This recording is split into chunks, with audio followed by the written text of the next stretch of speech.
J'appelle Jean Rotner, président de la région Grand Est, à me rejoindre. Alors c'est à la fois Grand Est et c'est le plus grand réseau d'initiatives publiques de France.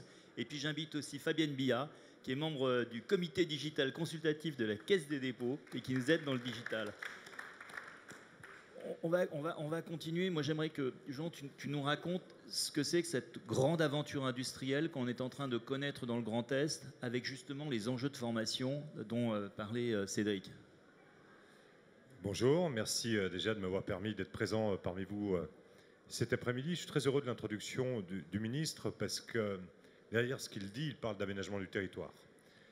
Et pas forcément de transition, pas forcément de révolution, mais de cette réalité numérique que nous devons envisager justement, pas forcément par la Startup Nation. Comment est-ce que nous avons, avec la Banque des Territoires d'ailleurs, conçu aujourd'hui le développement du numérique? Premièrement, c'est vrai qu'il faut des autoroutes. Je n'ai pas Guéret, mais moi j'ai Sainte-Menou, j'ai des densités qui sont à 4 habitants au kilomètre carré.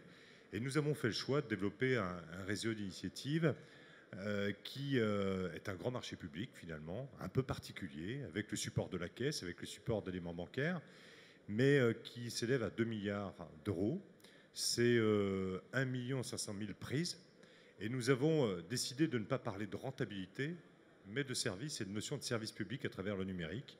Et donc d'équiper les territoires qui aujourd'hui bénéficient le moins de l'accès au numérique. Donc, de commencer par les zones les plus reculées. Et ça fonctionne, ça marche. Nous avons aujourd'hui déjà sur le territoire alsacien relié près de la moitié des foyers. Nous débutons sur le reste de la région, mais ce réseau fonctionne. Ce réseau va fonctionner de manière majeure et il est doublé d'une réflexion sur le numérique du quotidien. Vous l'avez bien dit, monsieur le ministre, il faut former, il faut apprendre. Et nous développons ainsi le lycée 4.0 pour tous les lycées de la région, puisque dorénavant, chaque lycéen est équipé d'un terminal, a une pédagogie numérique adaptée en lien avec l'éducation nationale. C'est un investissement, rien que cette année, pour 179 lycées, de près de 100 millions d'euros. C'est conséquent, mais à travers l'éducation, à travers le service public, à travers la e-santé dans un territoire qui n'est pas très dense, celui de la Meuse, avec le CEA, donc avec l'excellence scientifique de notre pays, nous développons avec le conseil départemental et les professionnels un territoire e-santé tout à fait particulier qui bénéficiera, nous l'espérons, du label TIGA. Tout cela montre que l'écosystème se bâtit, et il se bâtit là aussi dans la confiance, dans cette confiance entre la commune, l'intercommunalité, le département et la région, avec l'État, avec les grands partenaires de l'État, pour aujourd'hui arriver à bâtir cette architecture. Merci beaucoup. Fabienne, donc toi tu connais bien le digital, tu connais bien les territoires, ça t'inspire? Mais Cédric vient également du même territoire que le mien, donc il a une bonne analyse également. Effectivement, pour ma part, je trouve que le numérique fait partie intégrante de la citoyenneté. Donc c'est effectivement au-delà des services administratifs qui sont proposés aujourd'hui et de plus en plus performants, il faut bien le dire. C'est bien sûr de l'acculturation aux usages, mais c'est aussi du e-commerce, c'est des achats par Internet, c'est de la géolocalisation, c'est récupérer ces données de santé sur Internet. Tout ça, c'est un savoir-faire, un savoir-être. Alors, en revanche, vous parliez de 28 millions de Français qui étaient... 13 millions, pardon. J'en avais 14. Bon, 14 millions, on va dire 28% environ de la population qui est éloignée du numérique. Il y a encore plus, mais apparemment la Caisse des dépôts va y répondre, 10% de la population française qui est carrément déconnectée. C'est vraiment un handicap. Ce n'est pas un handicap seulement pour ces personnes, c'est effectivement un handicap pour nous tous, puisqu'il y a des gains économique à être connecté, à avoir cette culturation du numérique.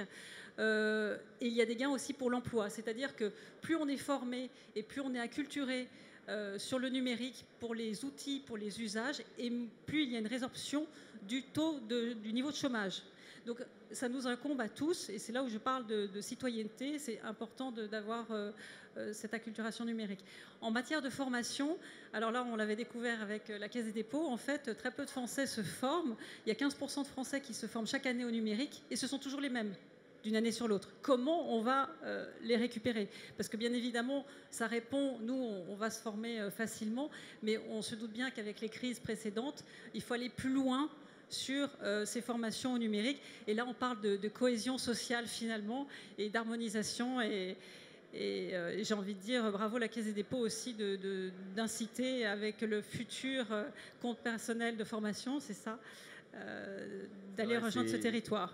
Au-delà de la Banque des territoires, c'est l'autre volet que celui avec Eric Lombard, c'est qu'on va lancer à la rentrée Mon compte formation, qui est la possibilité pour chaque Français d'avoir sur une application la possibilité de choisir dans quoi se former. Vous savez, chacun a un compte individuel de formation, mais on l'a transformé en euros et ça va être la possibilité pour chacun de se former. L'inclusion numérique, Cédric, je sais que c'est une de tes priorités très très fortes. Oui, je le dis, je pense que c'est une question de faire société. C'est que si on laisse de côté 13 millions de Français, à la fin, ils se révoltent déjà, mais ils se révolteront encore plus. Et donc, ce qu'on doit faire, c'est 3 choses. Connecter, former et apporter des solutions auprès de ceux qu'on ne pourra pas former. Je pense qu'il faut avoir une idée en tête, c'est que ce n'est pas une question de rattrapage. Il n'y a pas un truc où on va former tout le monde et puis après on lâchera le stylo. Aujourd'hui, quand vous parlez à la médiation numérique, vous avez certes des personnes âgées, mais vous avez aussi beaucoup de jeunes parce que ce n'est pas la même chose d'aller sur Facebook et puis de remplir un formulaire administratif ou de faire un CV. Et donc la première chose à laquelle il faut penser, c'est un maillage du territoire avec des lieux de formation. C'est ce que nous, on veut organiser. Aujourd'hui, il y en a 1000 à 1500 qui existent. On veut augmenter leur qualité, les développer, on veut les labelliser. On devrait créer les comptoirs numériques dans les mois qui viennent pour permettre de donner une visibilité, un peu comme on l'a fait dans d'autres domaines sur la French Tech. Et ensuite, organiser le financement, c'est-à-dire la capacité de financer les formations des gens. Je vois que vous allez réagir. Juste 2 mots. On a lancé une expérimentation cette année avec 10 territoires où on a créé le pass numérique. Le pass numérique, c'est simple. Vous allez à la CAF. La personne, l'agent se rend compte que vous avez des difficultés à vous servir du numérique. Il vous remet un chéquier qui est comme des chèques déjeuner. Et vous pouvez aller dans les comptoirs numériques vous faire former. On a débloqué 10 millions d'euros cette année pour faire l'expérimentation. Ça marche extrêmement bien. Maintenant, il faut organiser le maillage et puis organiser les flux financiers pour permettre de financer ces chéquiers qui peuvent être financés d'ailleurs par le public, souvent en cofinancement entre collectivités territoriales et État, ou même par le privé pour que demain, on ait ce système systémique, c'est un peu tautologique, mais voilà, qui permette d'organiser ce maillage du territoire et cette formation des gens. Est-ce que je peux juste rajouter quelque chose par rapport à ça? Parce qu'effectivement, j'ai l'impression qu'en France, on a besoin d'une multiplicité d'initiatives et que c'est très éclaté et très atomisé. Alors qu'il y a des associations qui sont formidables en France. Je pense à Papy, Mamie à Lyon, parce qu'on vient de Lyon. Je pense aux Brécodeurs également, qui sont un collectif. Comment on pourrait capitaliser? Parce que vous faites de votre côté, mais ça existe aussi pour différentes communautés. Comment on pourrait faire pour capitaliser, pour rassembler, pour pas que ce soit disséminé comme ça toujours? Parce qu'il y a une force. L'idée, c'est vraiment, je veux vraiment insister sur ça. C'est pas nous qui allons organiser et faire.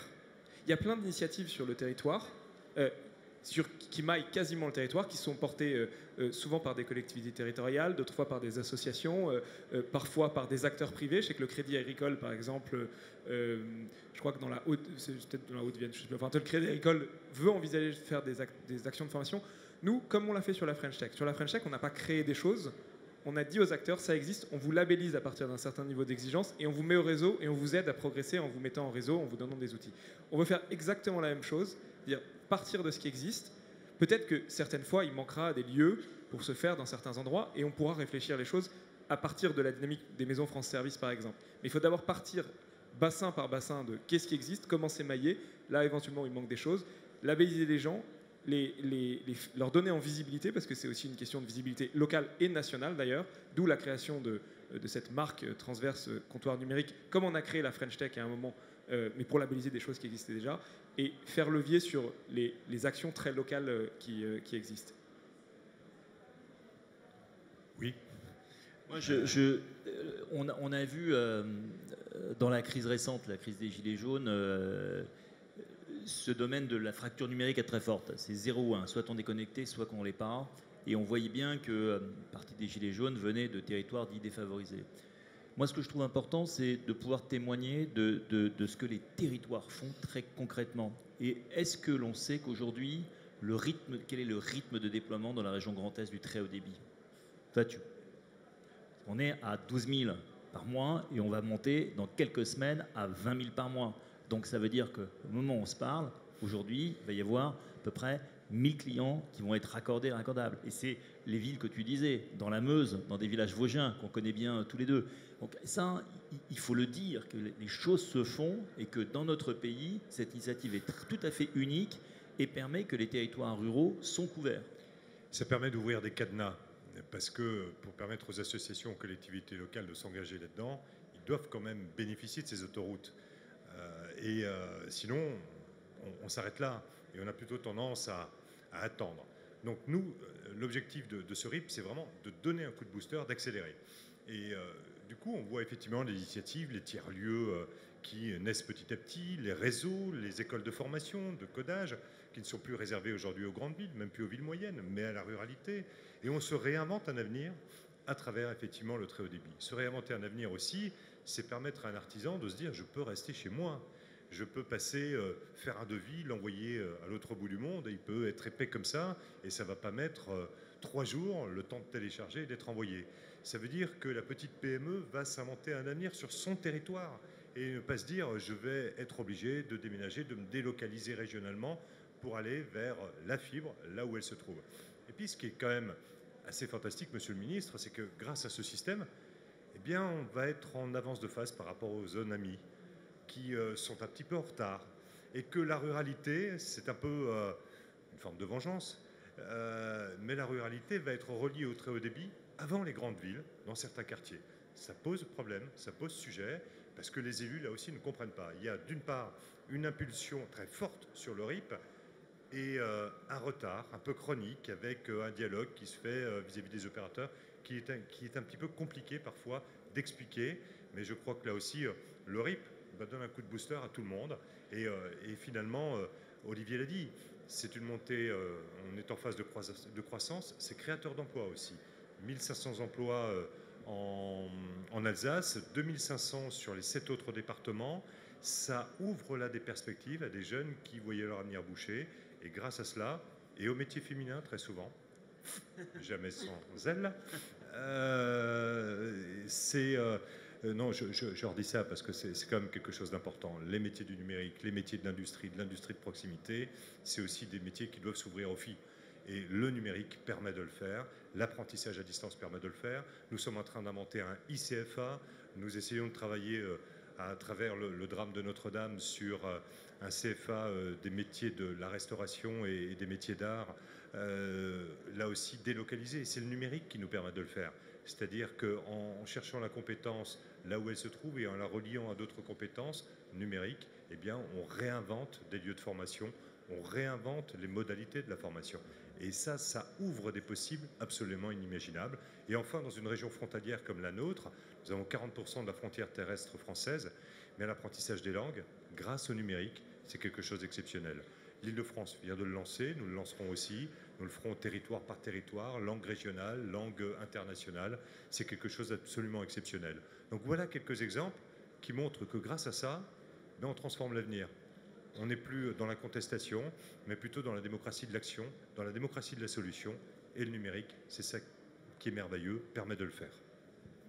Alors c'est vrai, ce que tu disais, c'est qu'on est un peu dans le paradoxe où, comme dans les RIP, on a tellement bien travaillé, les zones rurales sont en train de rattraper les zones intermédiaires. Alors pour les gens qui ne parlent pas le numérique dans le texte, vous savez, il y a les zones denses, Paris, Lyon, Marseille, qui ont été couvertes très rapidement par les opérateurs. Il y a les zones rurales qui sont ouvertes au RIP dans lesquelles on investit, puis il y a une zone intermédiaire, et c'est vrai qu'on est dans le paradoxe où il y aura un peu de retard. Alors c'est bien, on a invité Alain Veil qui viendra nous en parler, et c'est vrai que moi j'ai souhaité que ce printemps des territoires soit un lieu où les élus puissent rencontrer les grands patrons du pays.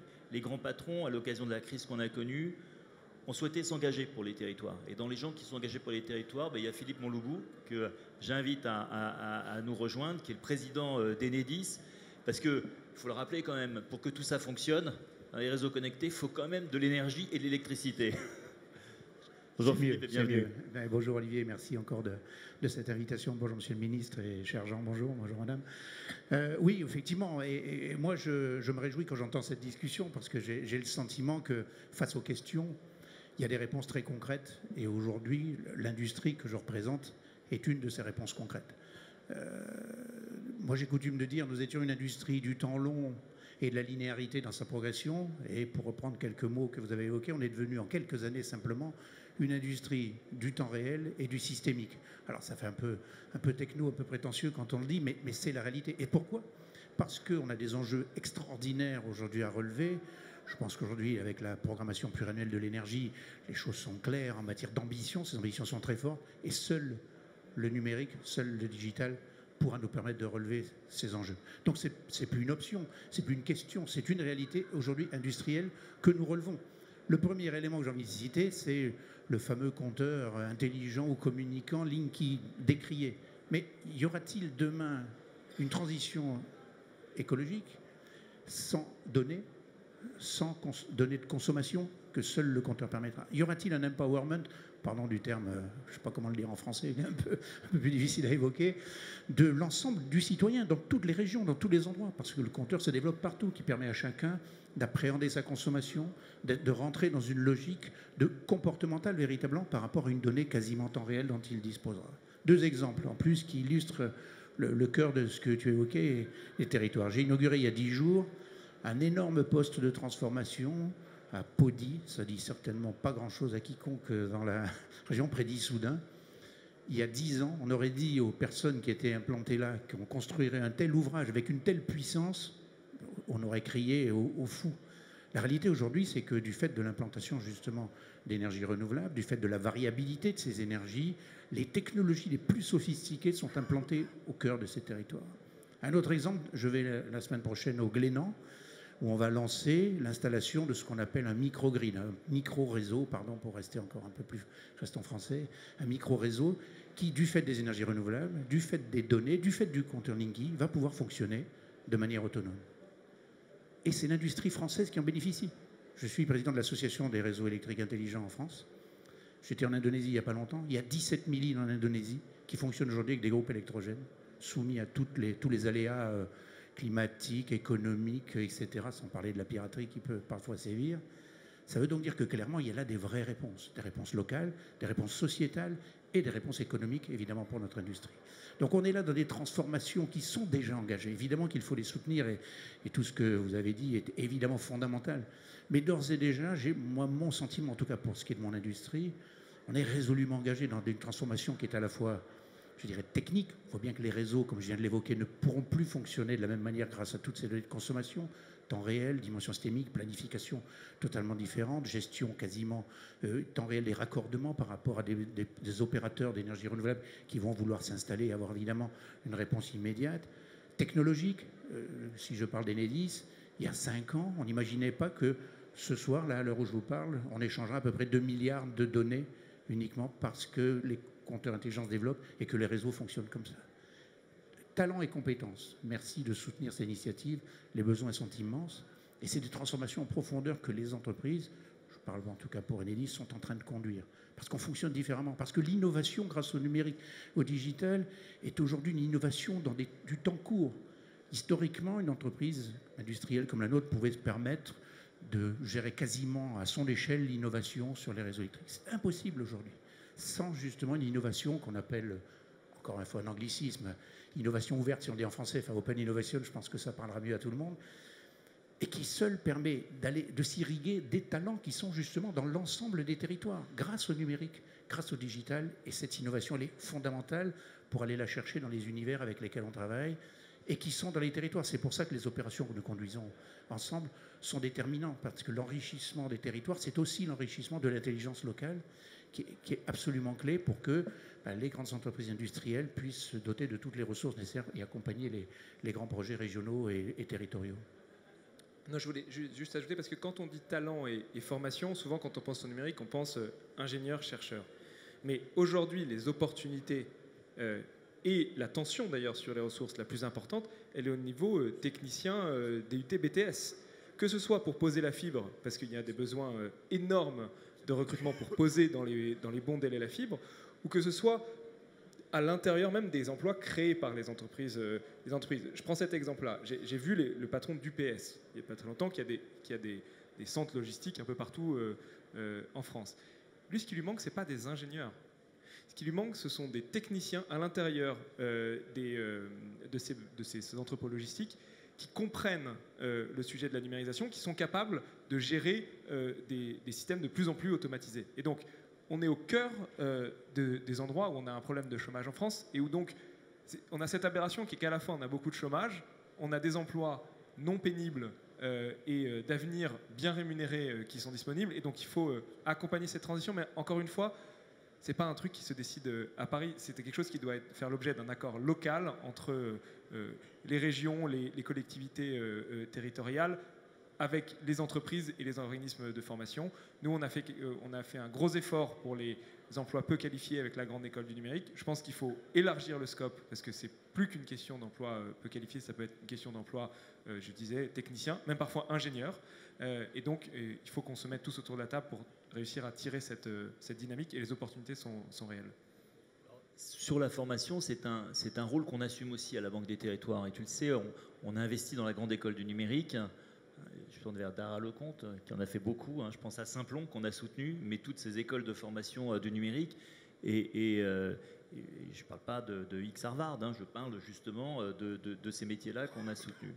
Alors, je ne peux pas entendre parler de grande transformation de l'énergie, de grande transformation du secteur énergétique sans évoquer un cas dans la région Grand Est sur lequel on a beaucoup travaillé et sur lequel je voudrais revenir parce que c'est une transformation importante de territoire, qui est le cas de Fessenheim, où avec Jean, la Banque des Territoires a été aussi à l'œuvre. Et c'est vraiment intéressant parce que dans les transformations qu'on a à connaître, on a effectivement des transformations très porteuses d'avenir sur les énergies nouvelles renouvelables. Et puis il y a aussi des transformations de territoire à faire. Et Fessenheim, qu'on connaît bien Jean et moi, on est tous les deux Alsaciens. Moi je suis de Colmar, lui est un peu plus au sud. Mais on sait qu'entre Fessenheim, au nord, il y a 30 km de maïs jusqu'à Célestat. À l'est, il y a 30 km de maïs jusqu'à Colmar. Et au sud, il doit y avoir 40 km de maïs. Et entre la centrale et tout ça, il n'y a pas beaucoup d'activité. De l'autre côté, il y a le Rhin. Et donc, comment est-ce qu'on transforme un territoire comme celui-là qui va avoir à gérer la centrale, la fermeture d'une centrale? Tu peux nous dire tout le travail que tu as fait qui est exceptionnel pour arriver à piloter cette fermeture? C'est pas simple. C'est franchement pas simple. C'est pas simple parce que, à côté de Fessenheim, pour la région, je vais y rajouter Bure. Pas simple non plus. Je vais y rajouter Saint-Avold. Compliqué. Territoire qui a souffert de multiples fermetures, la sidérurgie. C'est des transformations industrielles massives. Et en même temps, c'est tout un territoire industriel qu'il faut amener aujourd'hui à une mutation profonde pour arriver vers effectivement cet objectif bas carbone. C'est une agriculture qui doit bénéficier d'ailleurs aussi de cette transformation-là. Moi, je considère que l'agriculture, c'est une activité économique à part entière. Ça ne fait pas partie de l'aménagement du territoire ou de choses comme ça. Il faut considérer les agriculteurs, la forêt, comme étant une activité tout à fait majeure de notre économie. Pour revenir à Fessenheim, mais je souhaitais vraiment parler de ces autres sujets parce que tout est lié. Aujourd'hui, l'expérience de Fessenheim peut bénéficier à Bure. L'expérience de Bure, demain, pourra bénéficier à d'autres. Et le sujet est le même. Le maïs est peut-être différent entre Bure et Colmar, mais ce sont des zones à faible densité, bénéficiant d'infrastructures industrielles qui vont se poser ou qui ont été posées, avec la nécessité d'emmener là aussi cette hétérogénéité d'acteurs, de territoires, à suivre un mouvement qui est fondé sur le numérique, sur cette rapidité, sur les transitions et sur une ambition qui peut être à un moment donné une ambition européenne, une ambition mondiale. Nous voulons faire par exemple du Haut-Rhin une des vitrines, voire la vitrine française en termes de bas carbone. Il faut mettre tout le monde autour de la table, savoir travailler. Nous l'avons fait autour de Sébastien Lecornu au départ, parce qu'il fallait l'impulsion de l'État. C'était une décision politique, il fallait qu'elle soit confirmée localement. Et nous avons pris les rênes derrière pour dire, bien, nous partons d'une vision peut-être très locale pour en faire une industrialisation. Nous avons mis les universités, nous avons mis les centres de recherche, nous avons mis les industriels dans le coup. Et pas que EDF, mais de dire à tous les industriels de la région, locaux ou nationaux, ou européens, les Allemands sont juste de l'autre côté de la frontière, ben, sortez ce que vous avez dans vos cartons et regardons ce qu'on peut lancer, ce qu'on peut expérimenter, ce qu'on peut mettre en place finalement pour donner une dynamique de territoire. petit à petit, les choses se mettent en place. Notre ami allemand qui était tout à l'heure présent parlait de ses expériences, effectivement, qu'il avait à travers le monde ou à travers notre pays. C'est pas facile de travailler aussi au niveau de l'Europe de temps en temps. Les règlements, les visions sont un peu différentes. Nous en parlions tout à l'heure en aparté. Avec l'Allemagne, même si le couple franco-allemand est un couple essentiel en Europe, c'est des cultures différentes. Ce sont des cultures industrielles différentes. Ce sont des objectifs énergétiques et des objectifs durables. Et donc, ça vient encore compliquer le tableau de départ. Mais je crois que quand on a une ambition, quand il s'agit de transformer l'image d'un territoire régional, eh bien, il faut au contraire s'appuyer sur ces cas d'école, ces cas difficiles, pour en faire une vraie transition. Moi, ce qui m'a frappé, c'est à quel point tu avais souhaité mettre l'innovation au cœur du projet de transformation de Fessenheim et d'en faire un hub, en quelque sorte, des énergies nouvelles renouvelables, en s'appuyant sur les savoir-faire que l'on a. L'université de Strasbourg qui n'est pas loin, et puis notre avance dans l'énergie nouvelle renouvelable. Peut-être, Cédric, parlons un peu de territoire connecté. C'est vrai qu'à la base, c'est quand même beaucoup d'infrastructures, mais il y a le soft, il y a le fond, il y a les services que l'on apporte. Est-ce que ça, quelle est ta vision en tant que secrétaire d'État du numérique? Parce que c'est vrai qu'il y a une demande au départ de connexion pour avoir accès. Mais j'ai envie de dire, tu connais mes convictions, si c'est juste pour avoir accès à Netflix et à YouTube plus rapidement, je ne pense pas que ce soit le sujet. Comment est-ce c'est pas mal aussi. Comment est-ce qu'on peut avoir aussi une vision au-dessus des infrastructures de la couche de services additionnels? Non, ce qui est sûr, c'est que c'est ce que disait Jean tout à l'heure. La base, c'est d'avoir l'infrastructure. Et d'ailleurs, quand je reprends mon exemple de la Creuse, qui est un département extrêmement rural et très vert, ce qu'ils expliquaient, c'est que eux, ils avaient de moins en moins un problème de départ de population. Ils avaient un problème de baisse de population parce que c'est une population extrêmement âgée, je crois que c'est le département le plus âgé de France, mais le solde migratoire est positif parce que il y a dans les jeunes générations, dans les gens de mon âge, en fait une espèce de rejet des grandes villes. Je disais ça tout à l'heure à Fabienne en blaguant, mais moi j'avais prévu, si j'étais pas secrétaire d'État au numérique, de partir soit en province, soit à l'étranger. Mais en tout cas, pour élever nos enfants. Et donc, il y a une recherche d'aller retrouver ce lien avec des endroits un peu plus authentiques, un peu moins bouchés. Et donc, dès que vous mettez de la fibre, mais la première demande, c'est sûr que c'est la connexion. C'est qu'on peut aller... même les transports sont moins importants que la connexion. C'est-à-dire qu'à la limite, moi qui n'ai pas de voiture, je peux accepter d'acheter une voiture, mais s'il n'y a pas la connexion, alors là, c'est un deal breaker, pour reprendre un mot français comme Philippe Monlebout. Voilà, c'est la première chose. La deuxième chose, c'est que effectivement, il faut ensuite penser le développement et les services, et si possible, les services d'entreprises françaises.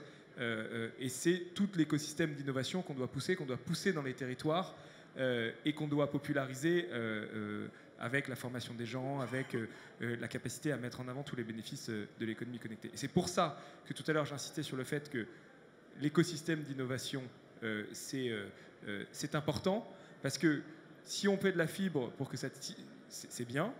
Si on fait de la fibre pour que ça tire un écosystème d'innovation qui fait des emplois en France, c'est encore mieux. D'ailleurs, des emplois en France, parfois d'entreprises étrangères, mais aussi d'entreprises françaises. Et d'ailleurs, parfois des emplois à côté de chez vous. Je prenais cet exemple de Klaxoon, de Delair, de Ledger. Ben, qui aurait cru qu'on ait un leader mondial de la blockchain à Vierzon? Vierzon, c'est même pas Toulouse, c'est même pas... Donc, voilà.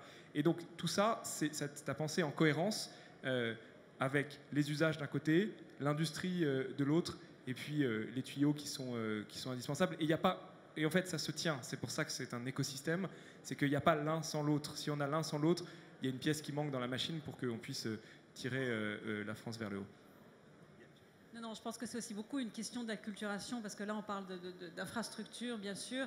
Et ensuite, enfin, pour le voir à Lyon, où moi, j'ai aucune activité professionnelle à Lyon, bizarrement, c'est aussi quand même une question d'état d'esprit de se lancer dans le numérique en voyant quels sont les gains et les bénéfices. Et je ne sais pas si on visualise encore très bien ça aujourd'hui. Il y a beaucoup de collapsologues et de gens qui créent de l'anxiété, me semble-t-il, surtout dans les PME et les ETI provinciales dont je suis.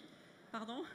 Oui, Linky est un bon exemple, effectivement. Oui, mais... et je crois qu'il y a un gros segment, il y a un gros travail aussi sur cette partie de connaissance et d'apprentissage pour le bénéfice.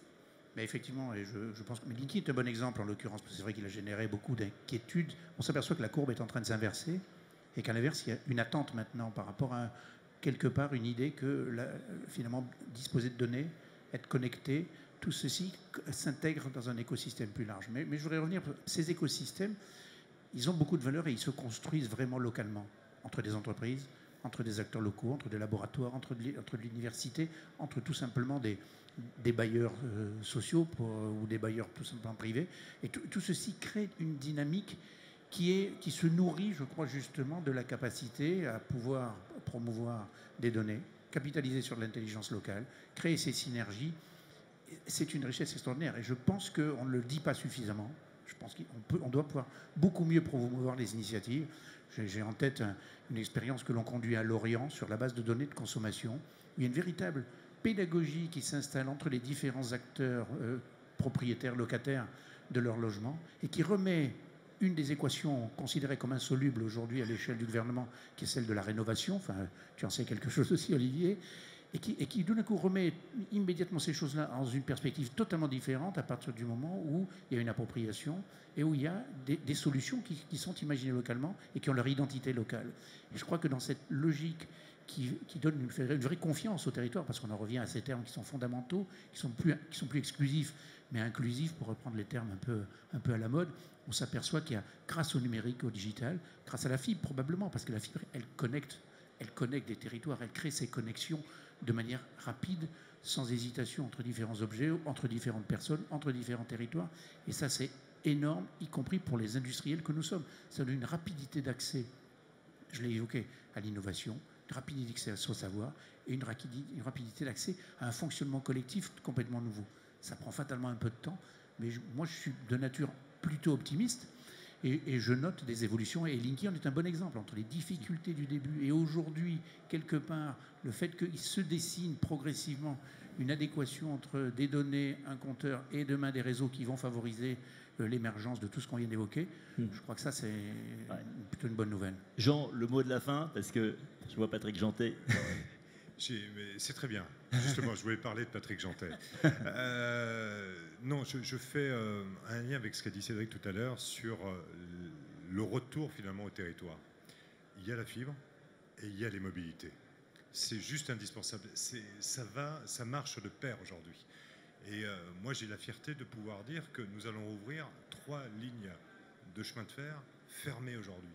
Quel beau signe parallèle entre le numérique et les mobilités, quand on arrive à offrir à nos mondes ruraux bien de nouvelles perspectives de déplacement, un accès au monde entier finalement à travers les mobilités et un accès au monde entier à travers le numérique. Je trouve que c'est exceptionnel et ça permet là aussi de considérer à tous les territoires un avenir complètement neuf.